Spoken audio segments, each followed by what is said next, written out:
చూడండి సురేష్ ఈ పడవలు ఏంటండి, ఈ వరద వచ్చే ముందు రోజున పడవలన్నీ ఉద్దండరాయునిపాలెంలో సురేష్ కంట్రోల్లో ఉన్నాయి, మాజీ ఎంపీ సురేష్ కంట్రోల్లో ఉన్నాయి. అటువంటి పడవలు మరలా ఈ గొల్లపూడి సైడ్కి వచ్చి గొల్లవీడిలో ఈ ఉదయశ్రీ ఉషాశ్రీ ఎవరైతే ఉన్నారో ఈ తలసల రఘురామ్ గారి పార్ట్నర్, అతను వ్యాపార రిలేషన్, అతను ఈ రెండో వ్యక్తి ఇక్కడ చాలా క్లియర్గా వాళ్ళు మెన్షన్ చేసినారు రిమాండ్ రిపోర్ట్లో కూడా. పోలీస్ అధికారులు రిమాండ్ రిపోర్ట్లో కూడా చాలా క్లియర్గా మెన్షన్ చేశారు.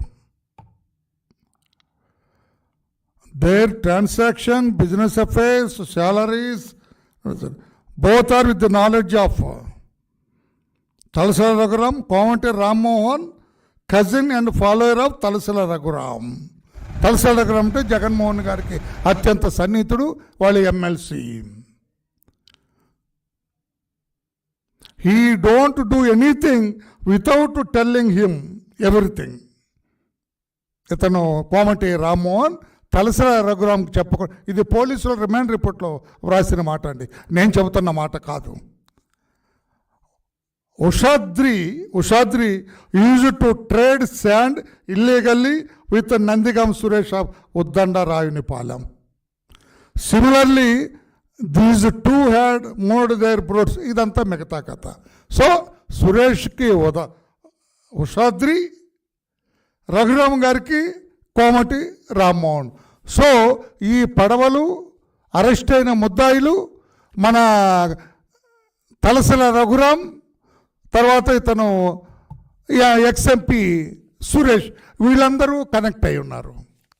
యాజ్ అబౌవ్ ఫ్యాక్ట్స్, కొన్ని ఫ్యాక్ట్స్ చెప్పి వాళ్ళ ఉద్దేశం ఏంటి, government will get a bad name, ప్రభుత్వాన్ని అప్రతిష్ట పాలు చేయటం కోసం ఇదంతా ప్లాన్ చేసామని వాళ్ళు ముద్దాయిలు ఒప్పుకున్నారు. దీన్ని బట్టి ఏం చేశారు, as above facts I added section 61B BSN act. ఏంటిది? కుట్ర, కాన్స్పిరసీ. ఈ కుట్ర సురేష్ ఒక్కడు, తలసల రఘురామ్ ఇద్దరే పన్నుతారా? బెంగళూరు ప్యాలెస్లో ఉన్న జగన్ పాత్రధారుడా? హైదరాబాద్లో ఉంటున్న సజ్జల రామకృష్ణారెడ్డి పాత్రధారుడు కాదా? అంటే వీళ్ళిద్దరికి తెలియకుండా ఈ దళిత వర్గానికి చెందిన ఇతనే ప్లాన్ చేస్తాడండి. ప్రకాశం బ్యారేజ్ లాంటి అదొక జాతీయ ప్రాపర్టీని, నేషనల్ ప్రాపర్టీని ధ్వంసం చేయటం కోసం, నాశనం చేయటం కోసం దాదాపు 20 లక్షల ఎకరాల సాగుకు భంగం కలిగించడం కోసం 20 లక్షల ఎకరాలు పోతాయండి. వీళ్ళు చేపట్టిన సాగులోకి రాకుండా పోతాయి 20 లక్షల ఎకరాలు. రైతు అనేవాడికి ఒక మెతుకు అన్నం ఉండదు, ఇక రైతు అనేవాడు ఒక ఎకరం సాగు ఉండదు ఇక్కడ కృష్ణా డెల్టాలో. అంత దుర్మార్గపు ప్లాన్ చేశారు. అందుకే కుట్ర సెక్షన్ని యాడ్ చేస్తున్నాం మేము. ఈ కుట్రలో అసలు సిసలైన వాళ్ళని బయటకు తీస్తామని వాళ్ళ రిమాండ్ రిపోర్ట్లో పెట్టారు. This is the remand report. నేను అడుగుతున్న పోలీసు వ్యవస్థను రిక్వెస్ట్ చేస్తూ ఉన్నా, వీళ్ళిద్దరంతా సాహసం చేయలేరు. ఎక్స్ఎంపీ సురేష్, తలసల రఘురామ్, వీళ్ళిద్దరు ఇంత సాహసం చేయలేరు. పడవలు ఉండొచ్చు, పడవలతో వ్యాపారం ఉండొచ్చు, పడవలతో ఇసుక వ్యాపారం చేస్తూ ఉండొచ్చు. కానీ ప్రకాశం బ్యారేజ్ని ధ్వంసం చేయాలి, ఆ జాతీయ ఆస్తికి నష్టం కలిగించాలి. ఎంతమంది చనిపోయినా పర్లేదు, ఎన్ని కోట్ల ఆస్తి నష్టమైనా పర్లేదు, 20 లక్షల ఎకరాల్లో సాగు జరగకపోయినా పర్వాలేదు, రైతులందరూ అలో లక్ష్మణాన్ని అల్లాడినా పర్వాలేదని నిర్ణయం వీళ్ళిద్దరు తీసుకుంటారంటే నేను ఒప్పుకోలేను. దీని వెనక బలీయమైన శక్తి, బలమైన శక్తి ఉంది. ఆ శక్తి ఎవరు? జగన్మోహన్ రెడ్డి గారు కాక మరెవరు? సజ్జల రామకృష్ణారెడ్డి గారు కాక మరెవరు?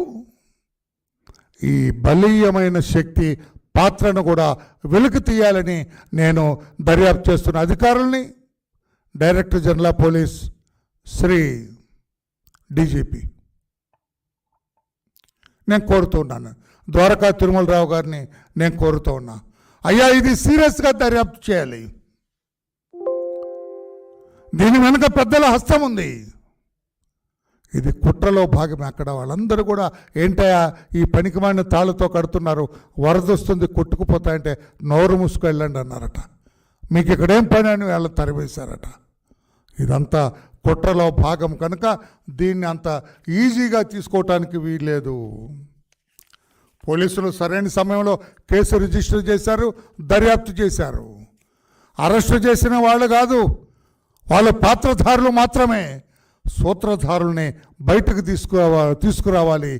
ఈ కుట్రలో ఉన్న వాళ్ళందరూ కూడా భాగస్థులైన ఈ వీళ్ళిద్దరు అరెస్ట్ అయిన వాళ్ళు, వాళ్ళకి తోడుగా ఉన్న మాజీ MP Suresh and MLC Talasila Raghuram, Jaganmohan Reddy గారు అసలు కీలక పాత్ర సూత్రధారి, సజ్జల రామకృష్ణారెడ్డి గారు ఆయన అనుంగు శిష్యుడు. వీళ్ళ 6 కుట్రపడినారు. దేశద్రోహ నేరం లాంటిది వీళ్ళు చేసింది. Nothing small of that. This is waging a war against the elected government, legally elected government. ఈ కూటమి మీద ఒక యుద్ధాన్ని ప్రకటించినట్లు లెక్క, ఒక కుట్ర పడినట్లు లెక్క, వాళ్ళ ఇమేజ్ నాశనం చేయాలన్న లెక్క. కనుక ఈ కేసును సీరియస్గా దర్యాప్తు చేయాలని చెప్పి కూడా మేము ఇన్వెస్టిగేట్ చేస్తున్న అధికారిని, దర్యాప్తు చేస్తున్న అధికారిని కూడా కోరుతున్నాం. డీజీపీ గారు ఈ లైన్లో సరైన సలహాలు ఇవ్వాలని చెప్పి కూడా కోరుతున్నాం. ఇది దేశద్రోహ నేరంతో సమానంగా పరిగణించాలి. వీళ్ళని దేశద్రోహులుగా వీళ్ళని వెలికి తీయాలి, వీళ్ళు చేసిన నేరం అని చెప్పి కూడా మేము తెలియచేస్తూ ఉన్నాను. లేకపోతే ఇది ఎలా జరుగుతుందండి? 3 కాణాలు ఇందులో పాడైపోయినాయి, గ్రామాలన్నీ నీటిమట్టం అయిపోయాయి. ఇందులో సరైన రీతిలో చర్యలు తీసుకోవాలని డీజీపీ గారిని కోరుతున్నాను. జగన్మోహన్ రెడ్డి గారి మనస్తత్వం కూడా అంతే. ఆయన ఎన్నికల్లో గెలవటం కోసం బాబాయ్ మీద గొడ్డలు వేటేసి చంపేశారు. ఆ దర్యాప్తు అంతా తప్పులు తడకలాగా ఇతనే క్రియేట్ చేశాడు. చివరకు సిబిఐ వాళ్ళని కూడా అరెస్టు చేయాలని సిబిఐ వాళ్ళని అడుగడుగున ముఖ్యమంత్రిగా ఇతను అడ్డుకొని సిబిఐ వాళ్ళ మీద కూడా కేసులు పెట్టే స్థాయికి వెళ్ళి shown is audacity like that. అటువంటి వ్యక్తి క్రిమినల్ ఇన్స్టింక్ట్ అని నేను ముందే చెప్పాను. అడుగడుగున క్రిమినల్ ఇన్స్టింక్ట్ వ్యక్తం చేసి బాబాయిని కూడా అధికారాన్ని చేపట్టడం కోసం బాబాయిని కూడా ఘోరాతి ఘోరంగా హత్య చేయించిన వ్యక్తి ఈ జగన్మోహన్ రెడ్డి అని కోడై కూస్తుంది రాష్ట్రం అంతా కూడా.